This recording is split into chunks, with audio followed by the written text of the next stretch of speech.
तो ये तस्वीरें आई हैं प्रधानमंत्री मोदी के मेगा विक्ट्री रोड शो की।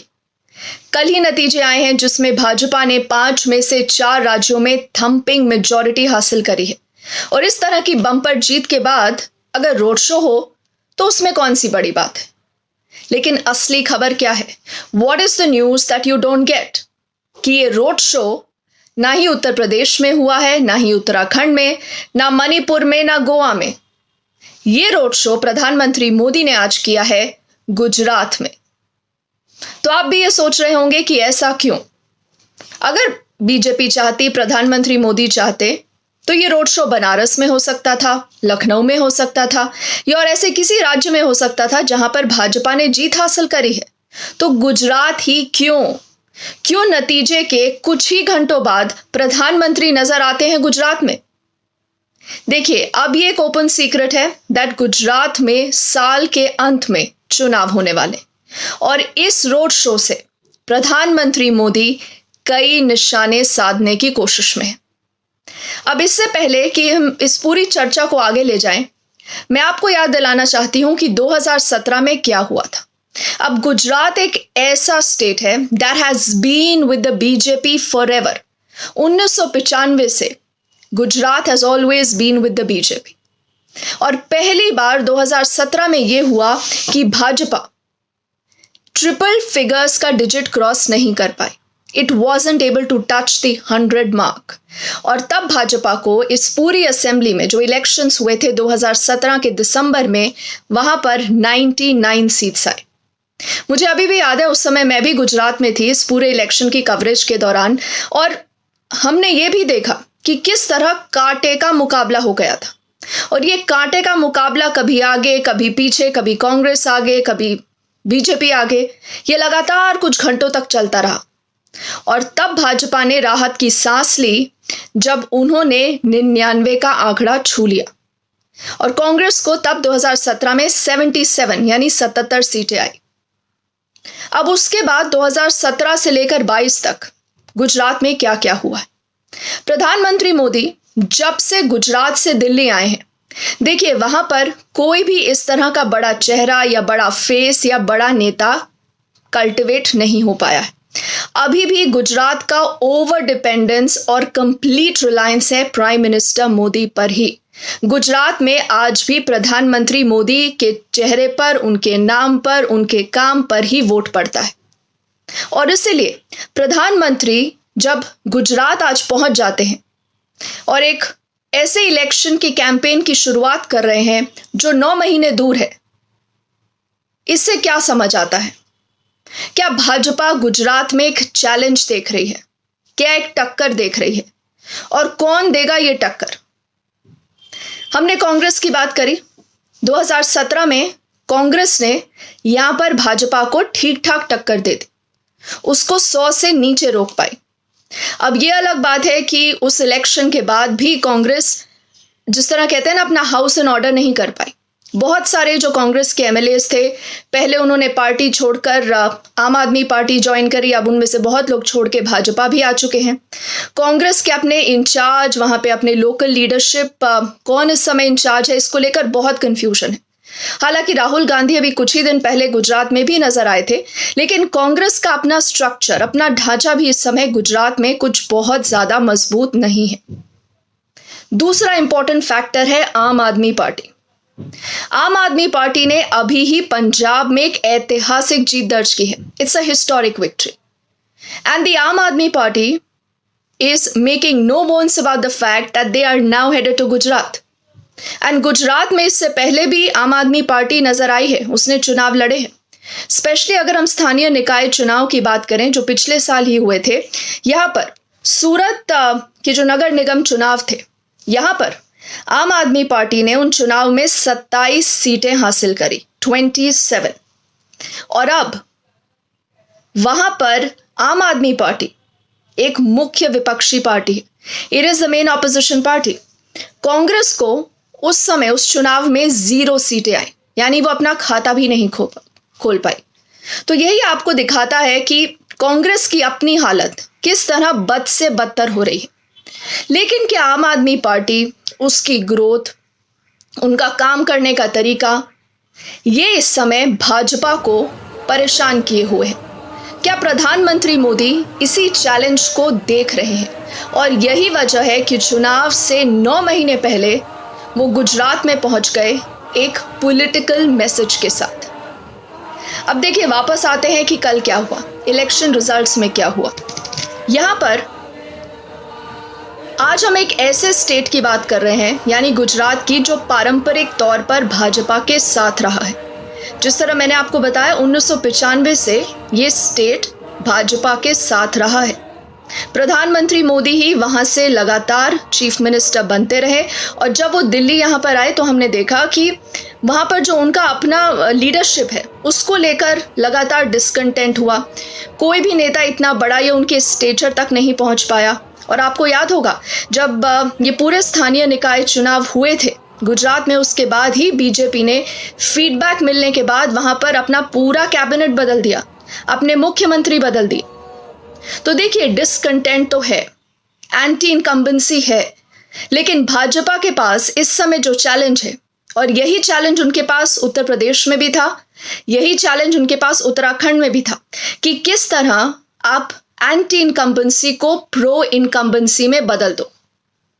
और ये क्योंकि उन्होंने एक बहुत ही बढ़िया तरीके से उत्तर प्रदेश और उत्तराखंड में करके दिखाया है। लेकिन क्या गुजरात की हालत भी उत्तर प्रदेश जैसी है या उत्तराखंड जैसी है, या यहां पर जिस तरह मैंने आपको बताया, थोड़ा बहुत इस समय बीजेपी को टेंशन हो सकती है। अब उत्तर प्रदेश एक ऐसा राज्य है जहां पर बीजेपी पारंपरिक तौर पर नहीं होती थी, लेकिन उस स्टेट ने भी भाजपा के साथ अपना विश्वास जताया है। उत्तराखंड ने दोबारा प्रधानमंत्री मोदी में विश्वास जताया है। गोवा की बात करें तो गोवा ने तीसरी बार प्रधानमंत्री मोदी और बीजेपी में अपना विश्वास जताया है।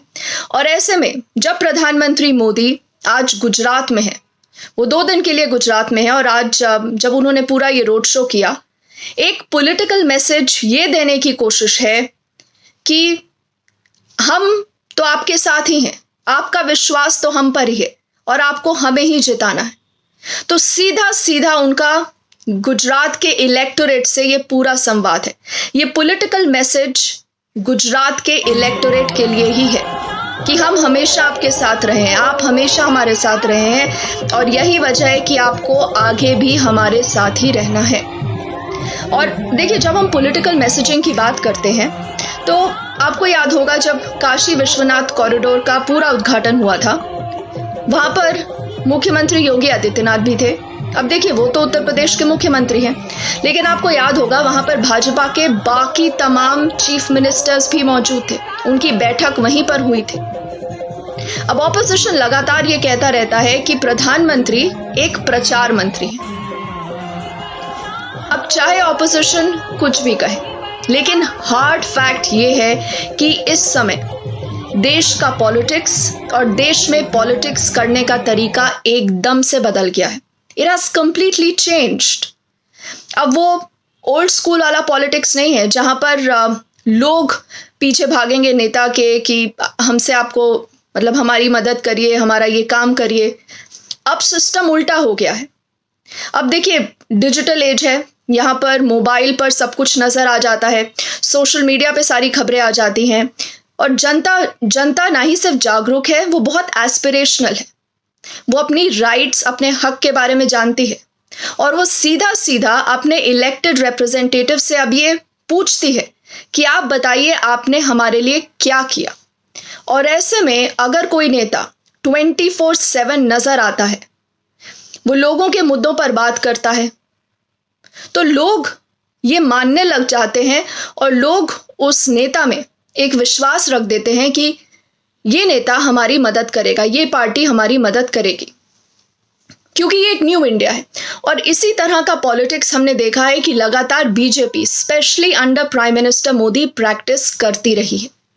और इसी तरह के एक वैक्यूम और एक जो वॉइड था, ये हमने देखा कि अखिलेश यादव के कैंपेन में उत्तर प्रदेश में नजर आया कि जब वो सिर्फ चुनाव से चंद महीने पहले ही ग्राउंड पर नजर आते हैं, लोगों की बातें करते हैं, लेकिन जब 2017 में उन्होंने चुनाव लूज किया, उसके बाद से उन्होंने आम लोगों के मुद्दों के लिए कुछ नहीं किया, वो सड़कों पर नजर नहीं आते थे, लोगों को पता ही नहीं था कि वो कहां पर है।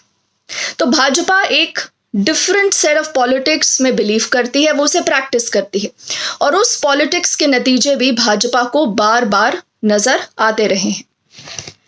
अब प्राइम मिनिस्टर मोदी ने कल एक बहुत इंपॉर्टेंट बात भी बोली थी अपनी स्पीच में। उन्होंने कहा इशारों इशारों में पॉलिटिकल पंडित्स का नाम लेकर कि जिस तरह 2017 के चुनाव के बाद यह कहा जा रहा था कि 2019 का नतीजा तय हो गया है, ऐसे ही क्या 2022 के नतीजों के बाद 2024 का नतीजा तय हो गया है। और इस पूरी स्कीम ऑफ थिंग्स में गुजरात भाजपा के लिए इतना जरूरी स्टेट क्यों है, यह भी समझना आपके लिए जरूरी है। अब गुजरात मॉडल, इसकी चर्चा बहुत हम सब ने सुनी है 2014 से पहले। आज भी कई बार ये होता है कि भाजपा के नेता कई बार ये बोलते हैं कि ये गुजरात मॉडल ऑफ डेवलपमेंट है। तो Gujarat has been very integral to the rise not just of the BJP but also of the prime minister in particular. Prime Minister Modi has spoken about that Gujarat model. He has sold that Gujarat model to the country and people bought that Gujarat model. And that is how the BJP came to power in 2014. And that is the state from where you see the story of the rising leader called Narendra Modi. And this is why the BJP absolutely cannot afford to lose this state. BJP बिल्कुल भी ये नहीं मतलब चाहेगी या उसके लिए कभी भी ऐसा नहीं होना चाहिए कि वो ये स्टेट लूज कर दे। इसीलिए उसकी जो इम्पोर्टेंस है, जो उसकी अहमियत है, ये भाजपा समझती है। और शायद यही वजह है कि प्रधानमंत्री मोदी 9 महीने पहले ही अपने पूरे कैंपेन का शंखनाद करने आज गुजरात पहुंच गए हैं। और जो वो संदेश लेकर आए हैं, जो एक मोमेंटम उनके साथ है इस समय कि 4 राज्यों ने हमें विक्ट्री दी और ये वो 4 राज्य हैं जहां पर हम पारंपरिक तौर से भी नहीं थे, लेकिन गुजरात में तो हम आपके साथ पारंपरिक तौर से मौजूद रहे हैं। आपने हमेशा हम पर विश्वास किया है और यही विश्वास वो ये चाहते हैं कि गुजरात का आज का इलेक्टोरेट प्रधानमंत्री मोदी में रीइंफोर्स करे, उनके साथ खड़ा हो। अब चैलेंजेस क्या हैं भाजपा के, अगर हम गुजरात की बात करें? सबसे बड़ी बात तो यही है कि जिस तरह 2017 के नतीजे ने दिखाया था कि कुछ भी पॉसिबल हो सकता है, जिस तरह एकदम कांटे की टक्कर थी और 99 पर आकर भाजपा तब रुक गई थी, तो ये भी एक वजह है कि भाजपा समझती है कि एक चैलेंज हो सकता है। 1995 से आज तक यानी 2022 तक ये स्टेट भाजपा के पास रहा है। ये 7वीं बार है कि वहां पर बीजेपी अपने आप को डिफेंड करने निकली है। तो देखिए, एंटी इनकम्बेंसी तो है। कोविड दौर में भी इस तरह की खबरें आई थी, ऑपोजिशन ने उठाई थी कि जिस तरह का कोविड मिसमैनेजमेंट हुआ है, जॉब्स को लेकर, एम्प्लॉयमेंट को लेकर यहां भी कंसर्न्स है। लेकिन वही हमने बात करी कि जिस तरह हमने उत्तर प्रदेश में देखा कि किस तरह इस एंटी इनकम्बेंसी को प्रो इनकम्बेंसी में भाजपा ने अपने फेवर में कन्वर्ट कर दिया, तो अगर वैसा ही भाजपा गुजरात में करने में कामयाब होती है, तब तो this state will continue to remain with the BJP and BJP wants that. दूसरी इंपॉर्टेंट बात यह है, जिसकी हमने अभी कुछ देर पहले भी चर्चा करी, कि प्रधानमंत्री मोदी के अलावा इस समय गुजरात में जो लोकल लीडरशिप है उसका कोई ऐसा बड़ा चेहरा नहीं है और तभी एक ओवर डिपेंडेंस प्रधानमंत्री मोदी पर होता है। And that is the reason why we see the prime minister leading this entire fight from the front. Then the Congress did reasonably well in 2017. They picked up 77 seats. हालांकि कांग्रेस की आज की स्थिति बहुत डिफरेंट है, लेकिन एक चैलेंज आम आदमी पार्टी की तरफ से भी है। The आम Aadmi party gradually has been making inroads. हमको याद है जब पाटीदार का पूरा जो रैली वहां पर हुआ था, जो उनका पूरा आंदोलन हुआ था, उसके बाद डीमोनेटाइजेशन हुआ था, तो इन सब मुद्दों से आम आदमी पार्टी को वहां पर अपना बेस बनाने में मदद मिली। अब भी हम ये जानते हैं कि अरविंद केजरीवाल ने वहां पर भी एक अपना संगठन बनाया है और वो संगठन अब कम से कम पंजाब के इलेक्शंस के बाद ये उम्मीद कर रहा है कि हम गुजरात में भी भाजपा का कैलकुलेशन खराब कर सकते हैं। और खबरें ये भी आ रही हैं कि आने वाले कुछ दिनों में ही अरविंद केजरीवाल और भगवंत मान, जो अब पंजाब के अगले मुख्यमंत्री होंगे, वो आपको गुजरात में नजर आ सकते हैं। So the fight is going to get intense. The fight is for the biggest prize for the BJP. A state it absolutely cannot afford to lose. A state that is the Prime Minister's own home turf. A state that will be going to elections in the next 9 months. And the state where the Prime Minister has taken out this entire victory roadshow.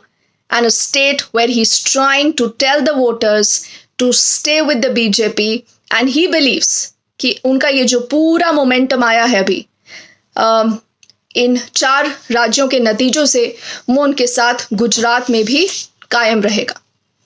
तो यही है the news that you don't get, and I hope that you liked this analysis. इससे आपको information मिली होगी, आपका perspective बड़ा होगा, because that is our entire idea and that is our entire plan. If you have questions, if you have feedback in the comment section below, I would love to hear from all of you. Again, a request, if you haven't subscribed to my channel yet, please go ahead and do that and share this video with more of your friends, your colleagues. Thank you for watching.